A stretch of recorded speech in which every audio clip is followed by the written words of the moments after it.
It is difficult to be shocked after 18 months of Israel's genocidal onslaught on Gaza. Brazen crimes against humanity have become the norm. World powers do nothing in response. At best, they put out weak statements of concern. Now the US does not even bother with that. It is fully on board with the war crimes of starvation and forced displacement being inflicted on 2 million Palestinians. Israel and the US are planning the violent ethnic cleansing of Gaza, knowing full well that no one will stop them. The International Court of Justice and the International Criminal Court are sitting on their hands, despite what appeared to be significant rulings last year on Israeli war crimes by the ICC and on the plausible risk of genocide by the ICJ. Israeli anti-Zionist commentator Alon Mizrahi posted on X this week, as Israel and the US announce and begin to enact plans to ethnically cleanse Gaza of Palestinians, let's remember that the International Court of Justice has not even convened to discuss the genocide since 24th of May 2024. Tens of thousands have been exterminated since then, and hundreds of thousands have been injured. Babies starved and froze to death,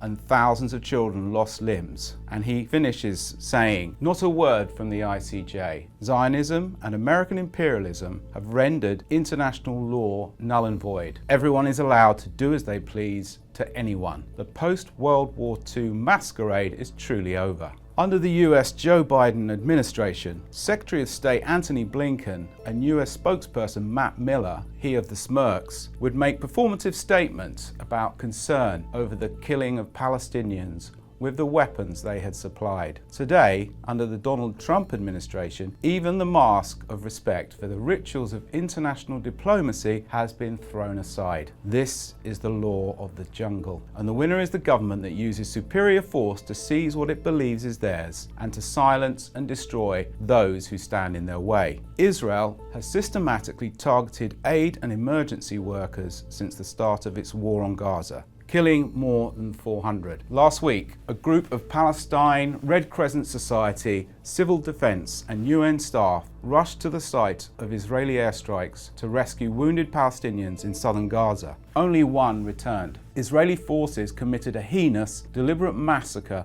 that left 8 PRCS members, 6 members of Gaza's civil defense and 1 UN agency employee dead. A week later, the bodies of these first responders were found in Rafah, southern Gaza. The vehicles were mangled and the bodies dumped in a mass grave. Some were mutilated, one decapitated. The Palestinian Health Ministry said some of the bodies were found with their hands tied and with wounds to their heads and chests. This grave was located just meters from the vehicles, indicating the occupation forces removed the victims from the vehicles, executed them, and then discarded their bodies in a pit. A civil service spokesperson said this, describing it as one of the most brutal massacres Gaza has witnessed in modern history. The head of the UN Humanitarian Affairs Office in Gaza said the aid staff were killed in their uniforms, driving their clearly marked vehicles, wearing their gloves on the way to save lives. The truth is, nothing happened following previous lethal attacks, such as the killing of 7 World Central Kitchen staff on 1st of April 2024,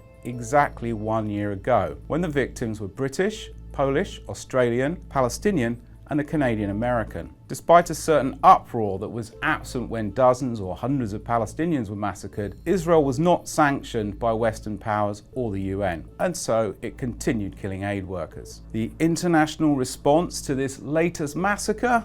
Zilch. On Sunday, several major aid charities took out ads in the UK Observer calling for UK Prime Minister Keir Starmer to stop supplying arms to Israel in the wake of renewed Israeli attacks in Gaza. But Starmer is too busy touting his mass deportation of illegal migrants from the UK to comment on the atrocities of his close ally, Israel. As a recent book on Starmer points out, his support for Israel and Zionism is absolute. David Lammy, UK Foreign Secretary, has found time to put out statements on the Myanmar earthquake, NATO, Russian attacks on Ukraine, and the need for de-escalation of tensions in South Sudan. On the 22nd of March, several days after Israel's horrific massacre of more than 400 Palestinians at dawn, Lamy said the resumption of Israeli airstrikes in Gaza marks a dramatic step backward. Alongside France and Germany, the UK urgently calls for a return to the ceasefire. No condemnation of the slaughter of nearly 200 children. On Tuesday, Lamy put out a statement on X calling for accountability for the deaths of aid workers that, as usual, avoided any direct mention of who was committing war crimes. And in response to a request for comment from Middle East Eye on the 23rd of March massacre, Foreign Office spokesperson said, "We are outraged by these deaths, and we expect the incident to be investigated transparently and for those responsible held to account. Humanitarian workers must be protected." Fine sounding,